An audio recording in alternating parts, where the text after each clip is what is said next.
Having reflected on that set of questions that's about the way the Gospels are written, how reliable they are, and explored all those different approaches to the Gospels, we're now making a bridge over towards that second set of questions, which is going to focus on what the crowd's response to Jesus is.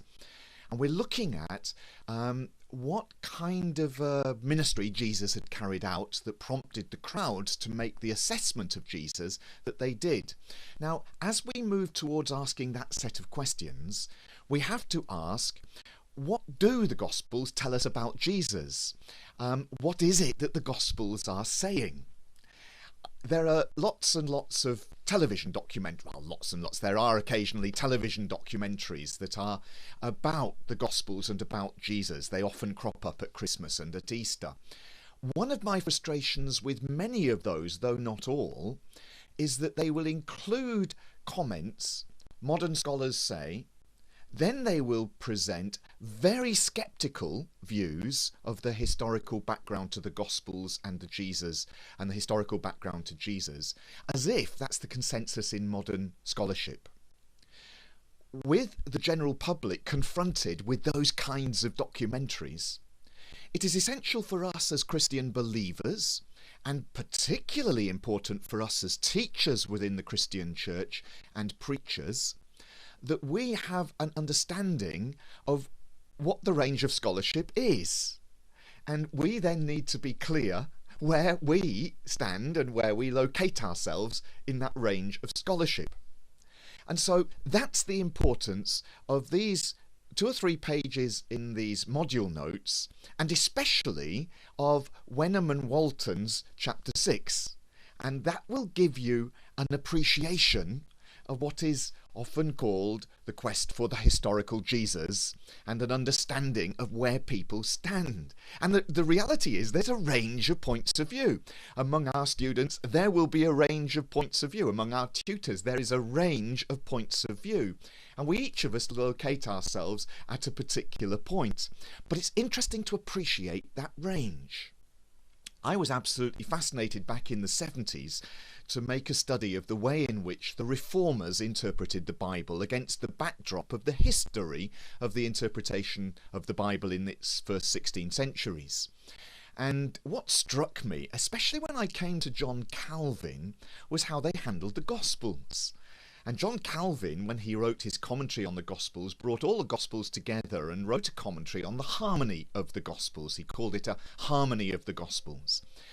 You would have thought that he would iron out the differences between the different Gospel accounts as if they almost weren't there, harmonise them all.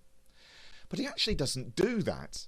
He is respectful of the different Gospel writers. And what's more, when he notices that they differ in the chronological arrangement they give to the stories of Jesus. And as far as Calvin's concerned, it doesn't bother him. That's not what the Gospel writers were about. They weren't providing us with detailed chronologies.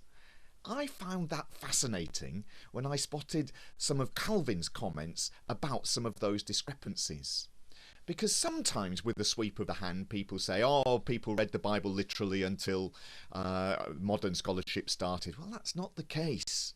The history of the interpretation of the Bible is far richer than that, far more interesting than that, with multiple ways of reading the scriptures. And even from the time of the Reformers on, when they take seriously the letter of the scripture, still there are different nuances, there are different ways of reading the scripture. The reality is that a kind of detailed historical writing that it seeks to establish exactly what happened in the past as best it can is really a product of the Enlightenment years and the last 150 years of history writing. And even then, what a historian is doing when they give an account of what happened in the past is not simply saying exactly what happened, but they are giving an account of what happens, the story of what has happened. It's absolutely fascinating. Well, as modern scholarship developed around the turn of the 20th century, there became popular a quest for the historical Jesus. Some were very skeptical. You don't know anything about the Jesus of history. Others engaged in a quest for the Jesus of history. And by the time I was doing my studies in the 60s and 70s of the New Testament, that was the focus of all we did. How far can we establish whether this is authentically the voice of Jesus? How far are the Gospels absolutely reliable? And the quest for the historical Jesus had really kind of run its course. And then there came a new quest for the historical Jesus, with a whole new generation of scholars coming online, engaging in a new quest for the historical Jesus. And we're in the middle of that kind of period now as well, and it's absolutely fascinating to see how those scholars are really digging into the history behind the Gospels and trying to establish the historical Jesus. And they do it in different ways. And it's really important to have a handle on the variety of ways that they do. I find it fascinating that a couple of them, Tom Wright and Marcus Borg, did their research under George Caird, who was the principal at Mansfield College in Oxford, whose lectures on the New Testament I attended 2 series and a sermon series as well. And certainly in my understanding of the New Testament, I'm shaped by the teaching I received from George Caird. And I think it fascinating that you can see his heritage in people like Tom Wright, Marcus Borg, and for that matter, John Muddiman, who edited the Oxford Commentary on the Bible and continues to teach theology at Mansfield College in Oxford. Absolutely fascinating to see the rootedness. So you can summarize it on a kind of spectrum. At one end of the spectrum, you could call it realism. There will be those who think everything that's written in the Gospels actually happened exactly as it said, exactly in that chronological order, exactly with those words, and that's the kind of realism point of view. I think it interesting that the real kind of literalist view of the scripture is something that is post-Enlightenment and has come in the form that it is now in some parts of the church, only has a history of about 150 years or so. It bears little resemblance, for example, to the approach to history and commentary that someone like John Calvin had in the 16th century. Second, and in the middle part of the spectrum, is what could be described as critical realism, recognizing that there are actually 4 different gospel accounts. They haven't been moulded so that they're each identical.